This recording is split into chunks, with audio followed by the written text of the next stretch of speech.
Open பண்ணுங்க. இன்னைக்கு என்ன சமையல்? அட ஓப்பன் பண்ணுங்க, முறைக்காதீங்க. ஹாஹா, வெண்டைக்காய் புளிக்குழம்பு.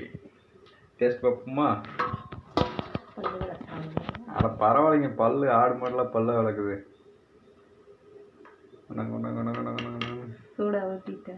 ஊற்ற வேண்டாங்க, கையில் அப்படியே வைங்க. கொட்டிருமோ என்னமோ பயமா இருக்கு. ஓகேவா? ஊத்துட்டா? ஊத்துங்க ஊத்துங்க. ஐயோ சூடா இருக்கு. ஊத்துங்க. ஓகேவா? ஓகே.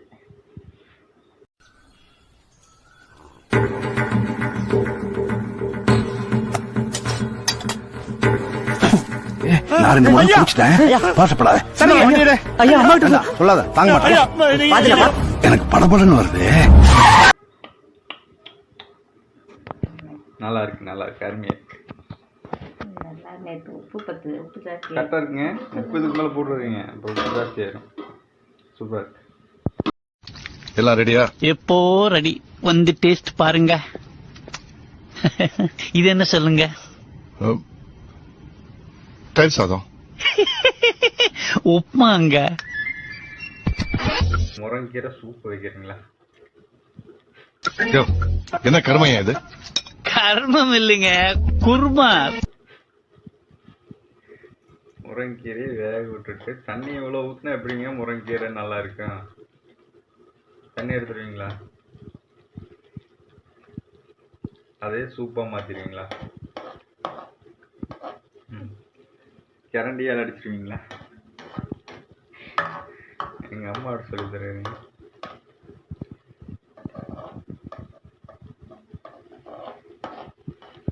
இன்றைக்கி நம்ம இந்த வீடியோவில் என்ன பார்க்க போகிறோன்னா, புதுசாக நம்ம வீட்டில் என்ன சமையல்.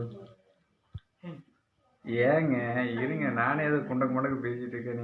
நீங்கள் இது பண்ணிங்கன்னா எனக்கு வராது. தக்காளி சாப்பாடு. தக்காளி சாப்பாடுன்னா எண்ணெய் ஊற்றி கருவேப்பிலை போட்டு.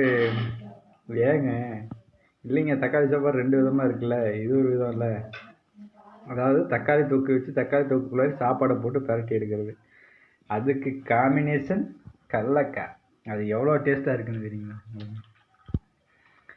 அதுக்கப்புறம் புளிக்குழம்பு சாப்பாடு.